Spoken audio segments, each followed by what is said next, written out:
people who have lost the love of their life. How did you get over it? I met Emily when we were both 22, working our first jobs out of college at this tiny marketing company downtown. She had this laugh that could fill up an entire room, and the way she'd scrunch up her nose when she was concentrating on something always made me smile. We started dating after the company Christmas party in 2018. I was nervous asking her out, but she said yes immediately, like she'd been waiting for me to finally work up the courage. For 3 years, everything felt perfect. We moved in together after 8 months, adopted a rescue dog named Buster, started talking about marriage and kids. Emily would leave little notes in my lunch bag, and I'd surprise her with coffee from that place she loved on 3rd Street. We had this routine on Sunday mornings. She'd make pancakes while I walked Buster, then we'd spend hours just talking about everything and nothing. Our future, weird dreams we'd had, random thoughts about life. I was planning to propose on our 4-year anniversary. Had the ring picked out, restaurant booked, whole speech memorized. I was going to do it at the park where we had our first official date. Then Emily started getting these headaches in March 2021. Bad ones that would knock her out for hours. She'd joke about needing more caffeine, blame it on work stress. We both did. After 2 weeks of getting worse, I finally convinced her to see a doctor. She hated going to medical appointments, always said she was too busy, but these headaches were different. The doctor ordered an MRI just to be safe. Said it was probably nothing, maybe tension headaches or a sinus issue. We weren't worried. Emily made jokes about her brain being too big for her skull. 3 days later, Dr. Martinez called us both into his office. The look on his face told us everything before he even spoke. Brain tumor, aggressive type, stage 4. Emily grabbed my hand so tight I thought she might break my fingers. The doctor was saying words like treatment options and quality of life, but everything sounded like it was underwater. 6 months to a year, maybe longer with chemotherapy and radiation. But the tumor was in a location that made surgery too risky. Emily looked at me and said, "We're going to fight this thing." That was her first reaction. Not fear, not why me, just determination to beat it. The next 8 months were the hardest and most beautiful time of my life. Emily handled treatment better than anyone expected. She kept working part-time, kept making those Sunday pancakes, kept leaving notes in my lunch. She lost her hair from chemo, so we both shaved our heads in solidarity. She said we looked like a couple of monks, made jokes about starting our own monastery.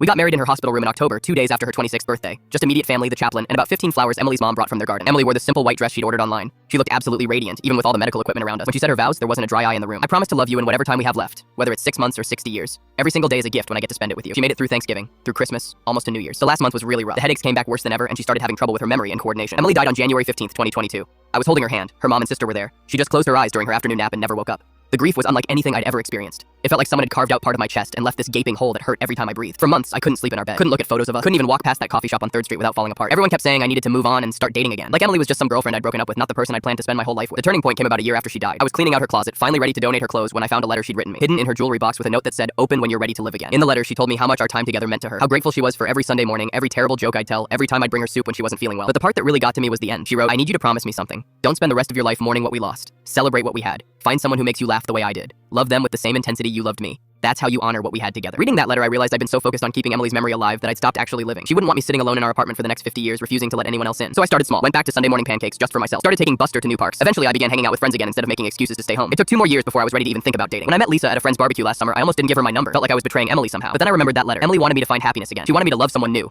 not spend my whole life as a monument to what we'd lost. Lisa and I have been together for 8 months now. She knows all about Emily, has seen photos, heard stories. She doesn't try to replace Emily or compete with her memory. She just loves me as I am now, grief and all. I still miss Emily every single day. I still wear my wedding ring on a chain around my neck. I still make pancakes on Sunday mornings and think about her. But I've learned that loving someone new doesn't diminish what Emily and I had. Love isn't finite. You don't run out of it by giving it to multiple people. The way I got over losing Emily wasn't by forgetting her or moving on. It was by carrying her love with me and using it to love others better. That's what she would have wanted. That's how I keep her memory alive while still choosing to live.